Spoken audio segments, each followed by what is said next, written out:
Hello, Brian Blake here. I want to talk a little bit about target accuracy versus actual accuracy. This is a 1,000-yard target that we had a pair fire match local at 1,000 yards, 2 shooters, so 45 shots per record total per shooter. And this was a brand new clean target. I want to show you all the shots here, the physical target. Make note of that shot. These shots on the outer edges to kind of give us some idea for scaling that we're going to talk about here. So, what I've done, since I'm better at design software than any sort of picture image software, is I have superimposed. This is the final shots of the target superimposed onto a physical, basically a part file. So what I'm going to show you is, I'm going to go back and show you how I've done this. If you look here, this is from one of the targets. Okay, there's 3 targets total. These are 10-inch, that's a 10-inch diameter ring. Okay, and so I've scaled the target to fit. As you can see, that's 5-inch X-ring. Okay, and I've put these concentric dots on the very outer shot markers where the shots were marked. As you can see, I was very careful to make everything concentric. Okay, then you see that's all the shots. I think on this one we converted all of the shots, so there's going to be 30 shots on this one. And then what I've done is, that's what the data looks like with the bigger shots, and then I make them 308 diameter shots. As you can see here, that's 308, and so those are concentric to the other holes to keep everything concentric. Okay, so this is me just kind of cleaning up and combining these because it created different bodies, but the concentricity and the scaling is all the same.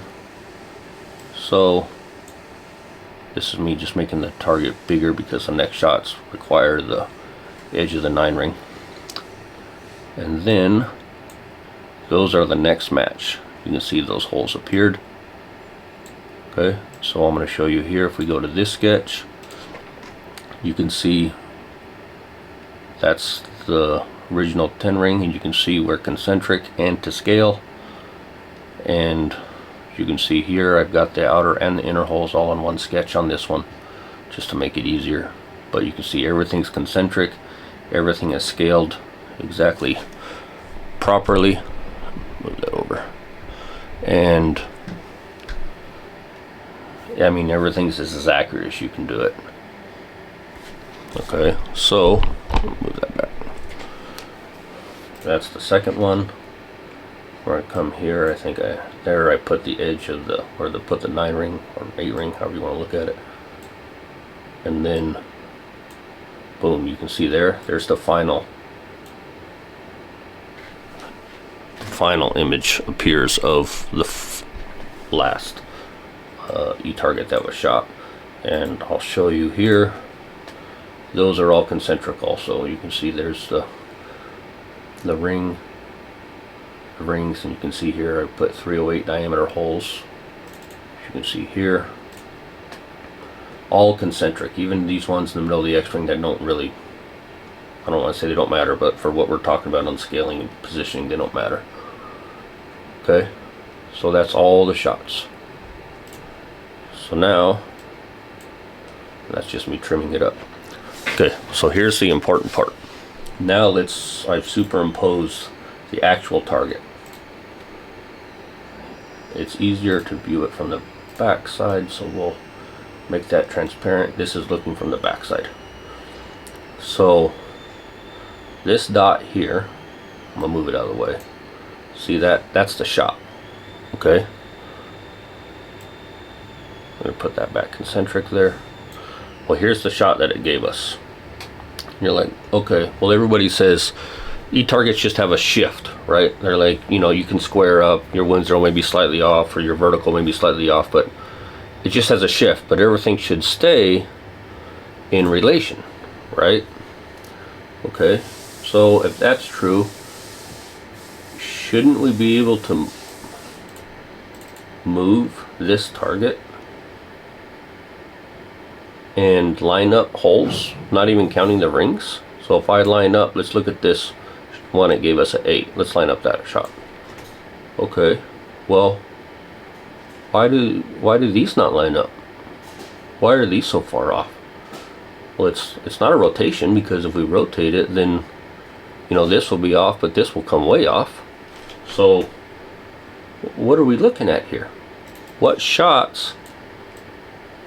So if we line the rings up, nothing's close, but it's okay. Let's line up some shots to get it close. Okay, well, let's pick these two, for instance. If you look, or is it these two? Well, we don't know, but we can probably figure that this shot right here is that shot. You know what I mean? The E-target shot and that shot. Okay, well, then it gives us these two for these two shots, right? Well, if that's true, then, I mean, look at these 4 shots here. Those aren't even kind of the same pattern. You can see nothing lines up. No matter which way you slice it, the patterns don't line up. And then this is what gets me, okay? You can figure here, see these 3 shots, and you can tell that's 3 shots because it's clumped together. Okay, so if we line those up, well, it's saying there was 2 shots here. Well, where is those 2 shots? I mean, that's clearly one bullet hole. And then you look at, okay, what about these 2 shots here? Because, you know, well, those are kind of close. And you look at that shot there. Okay, well, that's kind of close, but nothing else lining up. Like, there's a ghost shot, in my opinion, right there. And then you start moving. Let's look at some of the other ends of the spectrum. If we line that 8 shot back up, you can see we have a shift here. But why is nothing else lining up? Why stuff is so far off here, right? I mean, no matter which way you slice it, shots are nowhere near even the same pattern. So how many national records have been set with E-targets? How many national championships have been won with E-targets? You know how many of this stuff has been happening that nobody questions? You know, where these people that have worked hard over the years on manual targets to shoot records, that, you know, when we're pulling, we're looking at a shot like this, we're like, okay, yes, that barely cuts the line, let's give that to them, right? And then we're looking at shots like this. Up here, we're like, man, does that touch the line? Yeah, that barely does, so we give that shot to them, right? Well, E-target's nowhere near. And, you know, they say quarter-inch accuracy. I don't see quarter-inch accuracy here. As you can see, there's not even, but, and what doesn't, not even close to that. What doesn't make sense is, look at this. Pile these 3 shots together. This shot's not even close, and we're in the same area here. What is going on? This is horrible. And sometimes it favors a shooter, sometimes it doesn't. I mean, how can we accept this? Especially for national championships. This is just absurd. I mean, look at these. You can see here, that gave us a 9, that gave us a 9. Well, those are both clearly right there. But you can't line up any 2 shots nearly to the same pattern. I mean, look at this pattern. Where's that pattern at? Nothing lines up. We're not even close. Yet we're just accepting because it says it on our tablet screen that, hey, I got a 9 or I got a 10 or I got an X or I didn't. That's good enough. We can't challenge anything. This is absurd. I mean, this is why I won't travel to a E-target match. I've just stopped doing it ever since clubs started doing it. I don't travel to them. And this is just insane. And I think this needs to be exposed more. I think there needs to be a better system. I think we need to get away from sound. I think we need to go to lasers or some sort of photo cells or something that can pinpoint accuracy better, because this is absurd. I mean, this is not a quarter inch. These are inches that I'm seeing, and the patterns aren't even right from shot to shot. So anyways, I'm giving my perspective. I'm putting it out there. A lot of people are going to hate me for it. I don't care. I think this needs to be exposed more, and people need to challenge these e-targets like I've done. You know, and I've done this with science. This is not me just hearsay. This is me down to, let's call it 5/10 thousandths of an inch, you know, overlaying this stuff, you know, and it just, it's absurd. It's really absurd that this is the data we're accepting. So anyways, hate me, like me for it, I don't really care, but this is the truth. And it's really just something needs to happen.